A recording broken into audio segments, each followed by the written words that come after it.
Hello students, जय हिंद। आप सभी का दिव्यांश एकेडमिक चैनल पर स्वागत है। आप लोग कैसे हैं? अच्छे हैं? तो कल हम लोग क्या सीखे थे? कल की वीडियो में हम लोग बीजीय व्यंजक का पार्ट 4 उसमें हम क्वेश्चन को सॉल्व किए थे। ठीक है, अब आज का हमारा टॉपिक है रेखीय समीकरण एक चर में। रेखीय समीकरण, अभी तक हमने क्या व्यंजक के बारे में जाना, अब हम क्या रेखीय समीकरण के बारे में जानेंगे। ठीक है, अभी तक हम क्या व्यंजक के बारे में सीख चुके हैं, अब हमें क्या सीखना है, समीकरण के बारे में। तो समीकरण पहले तो हमें जानना पड़ेगा समीकरण होता क्या है। ठीक है, जैसे बीजीय व्यंजक में बताया गया था कि बीजीय व्यंजक क्या है, चर तथा अचर पदों का दो या दो से अधिक चर या अचर पदों का क्या होता है, समूह होता है। ठीक है, बीजीय व्यंजक क्या होता है, दो या दो से अधिक चर और अचर पदों का समूह होता है। ठीक है, वहां पे इक्वलिटी नहीं होता है, समता का नियम नहीं लागू होता है। बीजीय व्यंजक में क्या होता है, समता का नियम यानी इक्वलिटी का नियम वहां नहीं होता है। ठीक है, इक्वलिटी का मतलब क्या है, इक्वल टू 0 लिखा हो या कोई संख्या लिखी हो। ठीक है, तो वहां समता, उसी को समता का कथन बोलते हैं या उसको इक्वलिटी स्टेटमेंट बोलते हैं। ठीक है, तो बीजीय व्यंजक में इक्वलिटी स्टेटमेंट का कथन लागू नहीं होता है। ठीक है, वहां पे क्या था कि दो या दो से अधिक चर और अचर पदों का क्या होता है, समूह होता है। ठीक है, लेकिन समीकरण में क्या है, यहाँ पे इक्वलिटी स्टेटमेंट का कथन लागू होता है। ठीक है, समता का कथन लागू होता है, मतलब यहाँ पे इक्वल करके लिखा होता है कुछ मान, या तो 0 रहेगा या फिर कुछ मान लिखा होगा। ठीक है, यानी इक्वलिटी का नियम यहाँ पे लागू होता है। आइए देखते हैं समीकरण होता क्या है। समता का वह कथन जिसमें एक या एक से अधिक अज्ञात राशि या चर होते हैं समीकरण कहलाता है। क्या कह रहा है कि समता का वह कथन जिसमें एक या एक से अधिक चर या अज्ञात राशि होती है। ठीक है, समता का वह कथन जिसमें एक या एक से अधिक क्या होते हैं, चर, एक या एक से अधिक चर या अज्ञात राशि होता है। ठीक है, वही क्या कहलाता है, समीकरण कहलाता है। जैसे कह दिया जाए x माइनस टू या x माइनस 3 इक्वल टू 5 लिख दिया जाए। ठीक है, x माइनस 3 इक्वल टू 5, तो यहाँ पे देखो इक्वल करके कुछ आया है ना। x माइनस 3 किसके बराबर है, 5 के बराबर है। क्या कह रहा है, x माइनस 3 किसके बराबर है, 5 के बराबर है। तो इसे क्या कहेंगे, समीकरण। वहां पे क्या होता था, वहां पे लिखते थे बीजीय व्यंजक में कैसे, x स्क्वायर माइनस 2 या x प्लस 5, ऐसे वहां पे इक्वल करके कुछ नहीं होता था। ठीक है, बीजीय व्यंजक में। और समीकरण में क्या है हमारा कि इक्वल के बाद भी क्या, वहां यहाँ पे इक्वलिटी स्टेटमेंट क्या होता है, लागू होता है। ठीक है,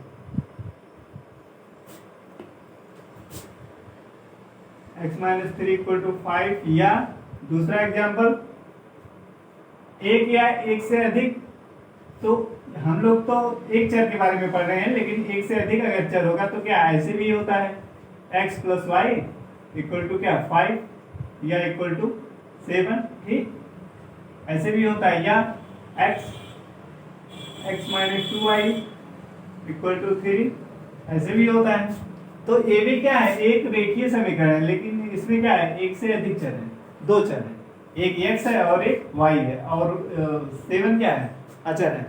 चर अचर के बारे में हमने विधिवत बताया है। ठीक है, यदि आपको समझ में नहीं आता है तो इस पे जो वीडियो बना है बीजीय व्यंजक में, उसको आप ध्यान से देखिए। ठीक है, x प्लस वाई बराबर 7 या x माइनस 2y बराबर क्या 3, इसमें देखिए चर की घात कितनी, 1 है, इसमें क्या है, चर की घात 1 है, तो इसको क्या बोलेंगे, रेखीय समीकरण। तो आज का हमारा जो टॉपिक है उसमें हमें क्या, एक चर के बारे में पढ़ना था। ठीक है, हम एक चर से स्टार्ट करते हैं, फिर हम दो चर पे जाएंगे, फिर द्विघात समीकरण।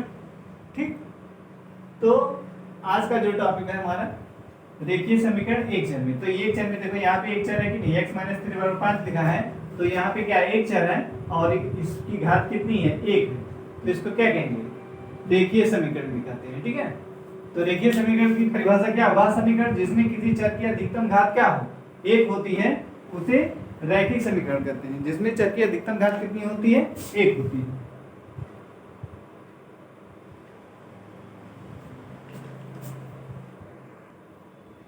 वह समीकरण जिसमें चर की अधिकतम घात कितनी होनी चाहिए, एक होनी चाहिए, तो उस समीकरण को क्या बोलेंगे, रैखिक समीकरण।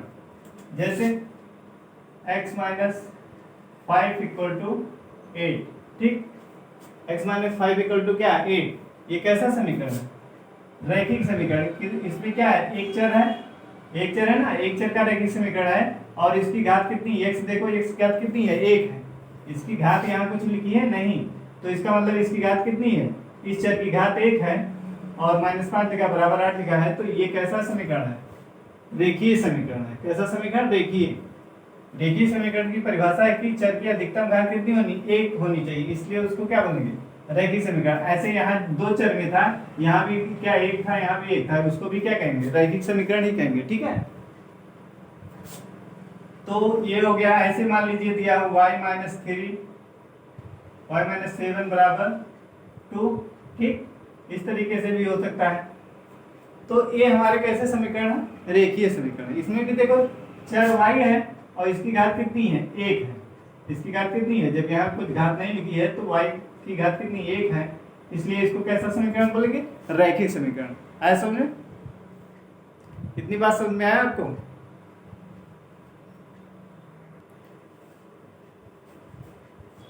इतनी बात आपको समझ में आ गया होगा, ठीक है। आगे अब चलते हैं। हमारा दिया समीकरण का हल।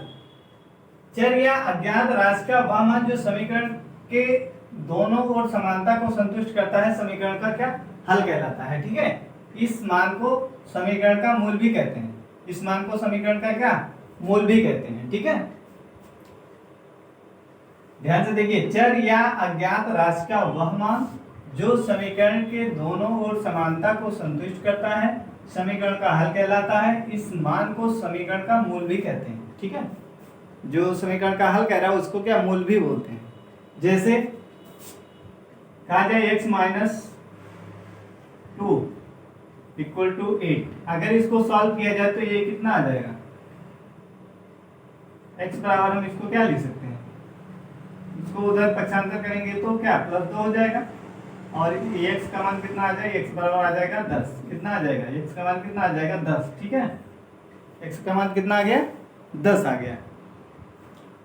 तो हल क्या होता है, समीकरण का हल क्या है, हल का मतलब क्या है, क्या कह रहा है, चर या अज्ञात राशि का वह मान जो समीकरण के दोनों ओर समानता को संतुष्ट करता है, समीकरण का हल कहलाता है। इस मान को समीकरण का मूल भी कहते हैं।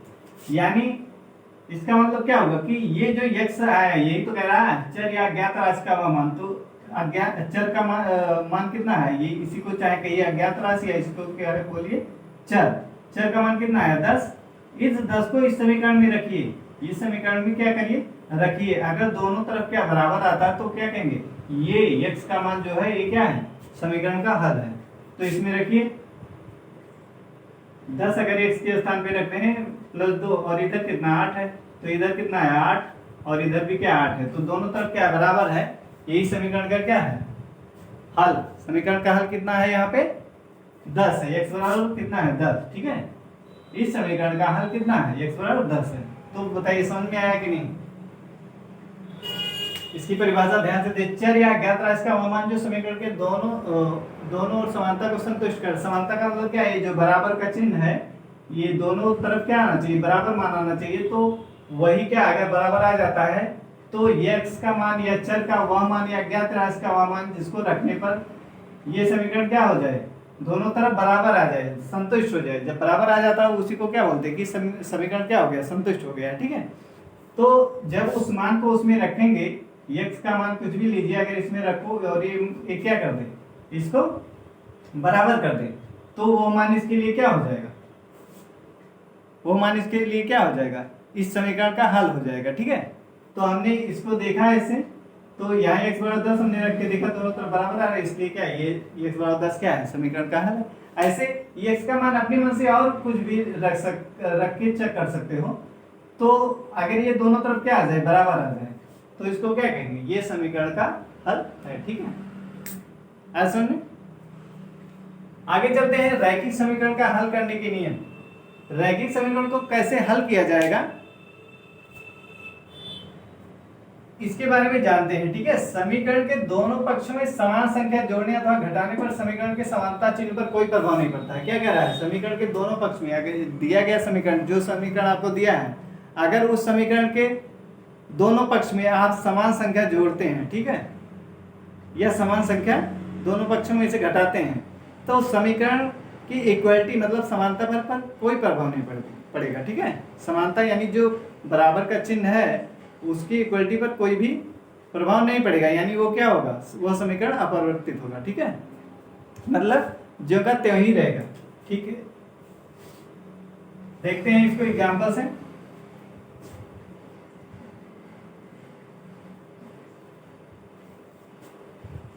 पहला एग्जांपल देखते हैं, जैसे दिया है x -2 x -4 = 5, ठीक।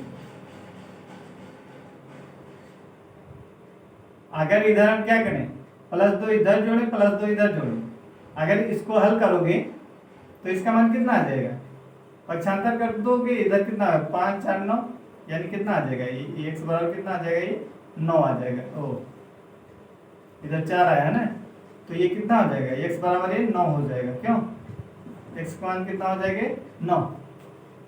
अब इसमें हमें देखना है क्या कि समान संख्या जोड़ें या घटाएं, तो इस समीकरण पे क्या इसकी इक्वलिटी पे कोई प्रभाव नहीं पड़ना चाहिए। मान लीजिए x -4 दिया है और इधर 5 है, अब इधर हम कह रहे हैं कि इधर +2 जोड़ दो, इधर भी +2 जोड़ दो, ठीक।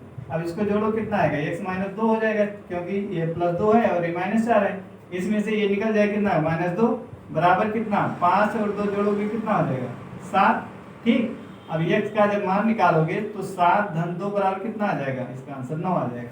क्यों, कितना आएगा आंसर, 9 आएगा कि नहीं, समझ में आएगा कि नहीं, बोलो। हमने देखा x -4 बराबर 5 था, इसको हल किया क्या, x बराबर 9 आया। अब x -4 हम दोनों पक्षों में क्या कर रहे हैं, समान संख्या जोड़ रहे हैं, इधर +2 जोड़ रहे हैं, इधर +2 जोड़ रहे हैं, फिर इसमें से इसको घटाया -2 आ गया, यहाँ पे इसको जोड़ा 7 आ गया। अब x का मान जब हम निकाल रहे हैं तो भी क्या आ रहा है, 9 आ रहा है।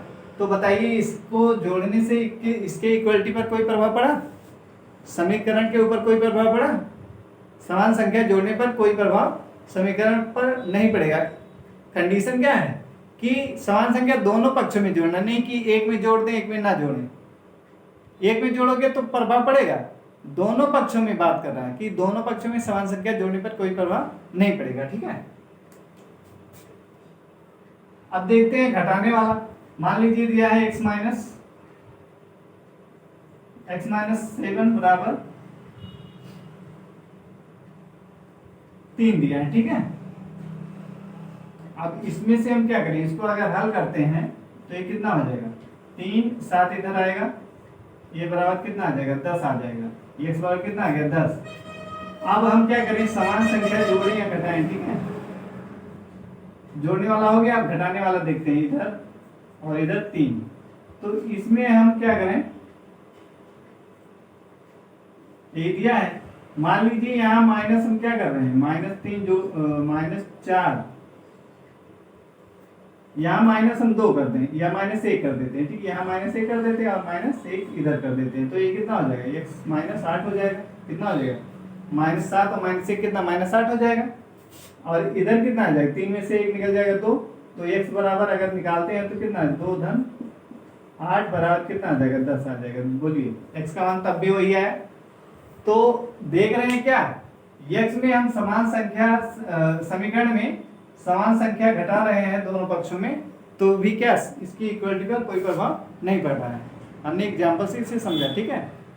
देख रहे हैं आप, यहाँ भी x बराबर 10 आ रहा था, इसको आप जब एक घटा लिए दोनों पक्षों में तो भी क्या x का मान 10 ही आ रहा है, मतलब इसकी इक्वलिटी पर कोई प्रभाव नहीं पड़ा, ठीक। आपको समझ में आ गया होगा। तो ये नियम याद होना चाहिए, समीकरण के दोनों पक्षों में समान संख्या जोड़ने अथवा घटाने पर समीकरण की समानता पर कोई प्रभाव नहीं पड़ेगा, ठीक है। अगला क्वेश्चन है, समीकरण के दोनों पक्षों में शून्येतर संख्या से गुणा अथवा भाग करने पर समीकरण की समानता चिन्ह पर कोई प्रभाव नहीं पड़ेगा, ठीक है, नहीं पड़ता है, कोई प्रभाव नहीं पड़ता है या नहीं पड़ेगा।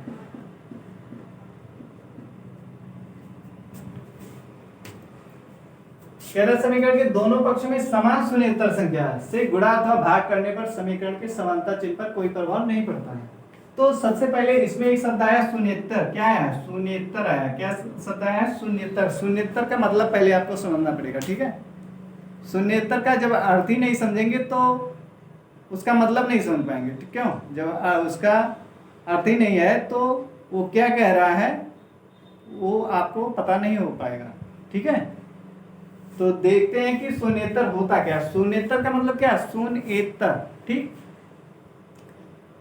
मतलब वो संख्या जो शून्य ना हो। शून्येतर का मतलब क्या है? वो संख्याएं जो शून्य ना हो उसी को क्या बोलेंगे? शून्येतर। मतलब शून्य के अलावा जो संख्याएं हैं उनके बारे में कह रहा है। क्या कह रहा है? शून्येतर मतलब शून्य के अलावा जो सभी संख्याएं हैं उनके बारे में बात कर रहा है। शून्येतर मतलब जो शून्य ना हो, ठीक। शून्येतर का मतलब क्या? जो शून्य ना हो, ठीक है। मतलब शून्य के अलावा जो संख्याएं हैं उनके बारे में बात कर रहा है कि अगर उन संख्याओं से गुणा या भाग करें तो समानता पर कोई प्रभाव नहीं पड़ेगा। शून्येतर का मतलब समझ में आया? शून्येतर का मतलब जो शून्य ना हो। सीधा सीधा आप क्या समझेंगे? शून्येतर का मतलब जो शून्य ना हो, ठीक है। से गुणा अथवा भाग करने पर समानता पर कोई प्रभाव नहीं पड़ता है।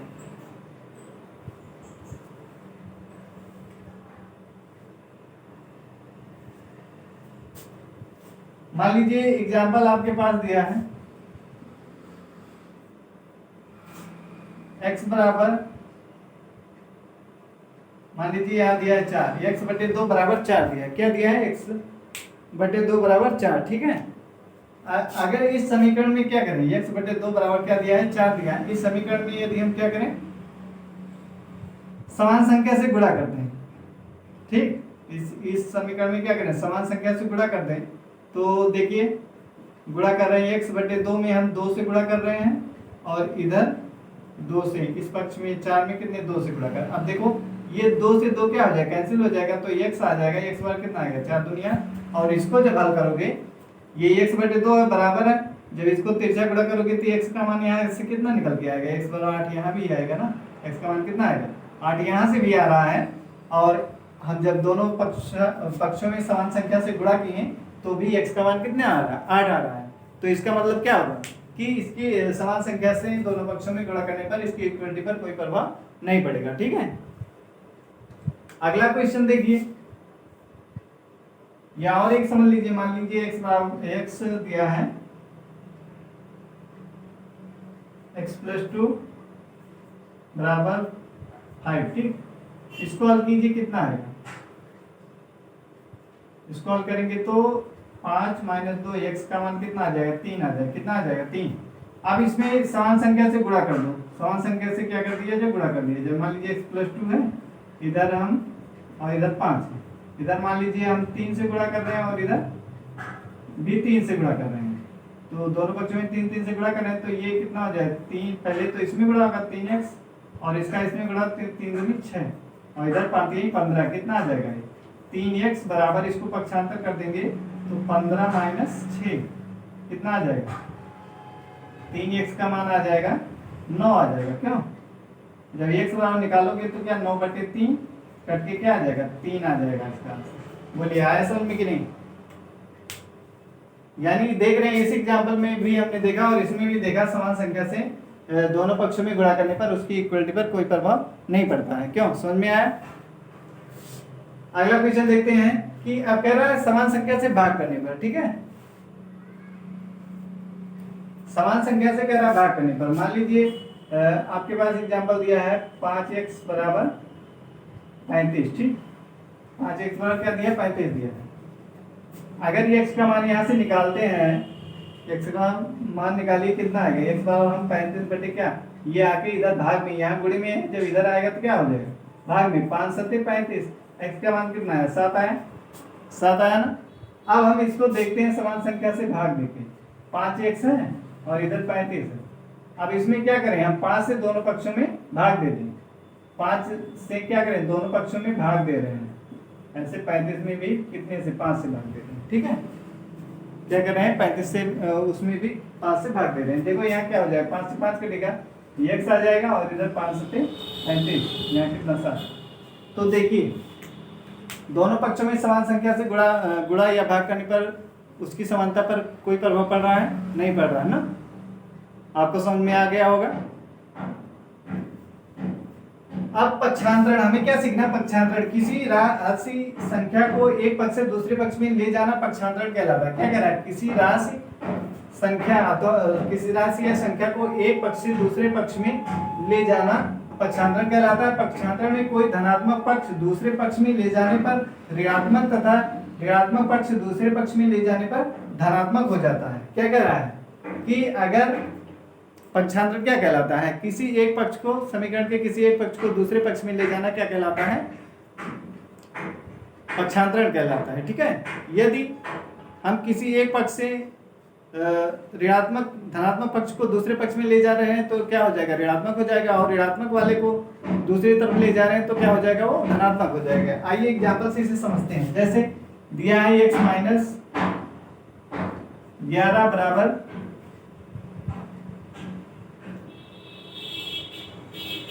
3x माइनस 11 बराबर 2x माइनस 5। ठीक, ये दिया है तो इसको आप हल करेंगे तो कितना आएगा? अब पक्षांतर करिए, 3x है, इधर भी x है। अब इसको इस तरफ लाओगे तो क्या इधर देखिए ये प्लस है ना, तो इधर आएगा तो क्या -2x हो जाएगा। इधर 3x है, इस 2x को इस पक्ष में लाओगे तो इधर प्लस है तो इधर क्या माइनस हो जाएगा, और ये माइनस इधर ऐसे ही रहेगा। और ये देखिए इधर माइनस है, इसको जब इधर ले जाएंगे दूसरी तरफ तो ये माइनस है तो ये क्या हो जाएगा? प्लस हो जाएगा। क्या हो जाएगा? प्लस हो जाएगा। अब इसका आंसर कितना आएगा?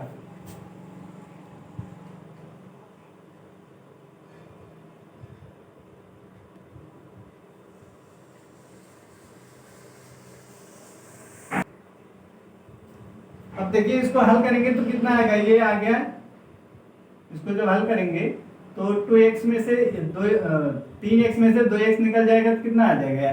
x आ जाएगा। क्या बताए थे? जब हम विजय व्यंजक को घटाते हैं आपस में तो यहाँ 3x है ना, तो इसके संख्यात्मक मान को घटा लीजिए, 3 में से 2 जाएगा क्या? 1 आ जाएगा, और x तो ये क्या x आ जाएगा इधर, तो इधर कितना -5 है और इधर 11 है, तो 11 में से 5 निकल जाएगा, कितना आ जाएगा? 6 आ जाएगा। ये क्या आ गया? आंसर आ गया। बोलिए समझ में आया कि नहीं? पक्षांतर करना समझ में आया? ऐसे एक क्वेश्चन और देख लीजिए। मान लीजिए दिया है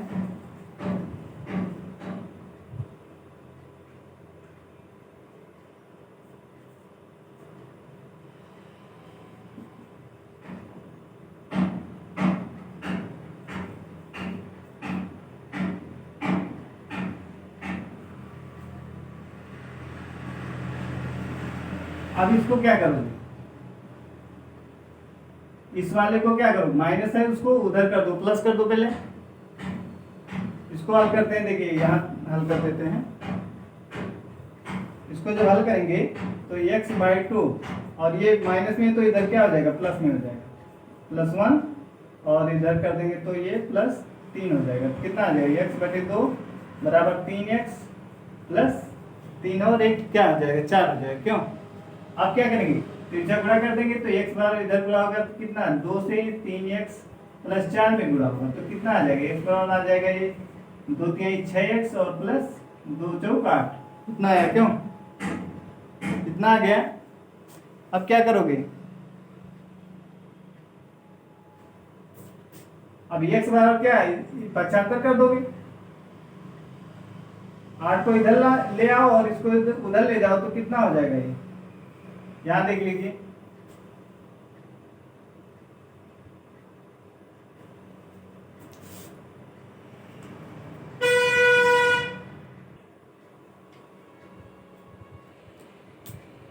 यहाँ जो क्वेश्चन था उसको हमने इधर सॉल्व कर दिया। ठीक है, ये इसको क्या करेंगे? इधर पक्षांतर करेंगे जब, तो इधर +3, इधर माइनस है तो इधर +3 हो जाएगा, तो x/2 3x और इधर 3x 4 हो जाएगा। फिर इसको क्या करेंगे? तिरछा गुणा कर देंगे। x बराबर क्या है? 2 3x प्लस 4 गुणा करेंगे, 2 3 6x प्लस 2 4 8 हो जाएगा। फिर 8 को इधर लाएंगे -8 हो जाएगा, और ये x इधर ले आएंगे तो -x हो जाएगा। तो 6x में से -x निकल जाएगा 1, तो कितना? 5x आ जाएगा, और इधर -8 है तो x बराबर क्या आ जाएगा? -5/8 हो जाएगा। ठीक है, -5/8।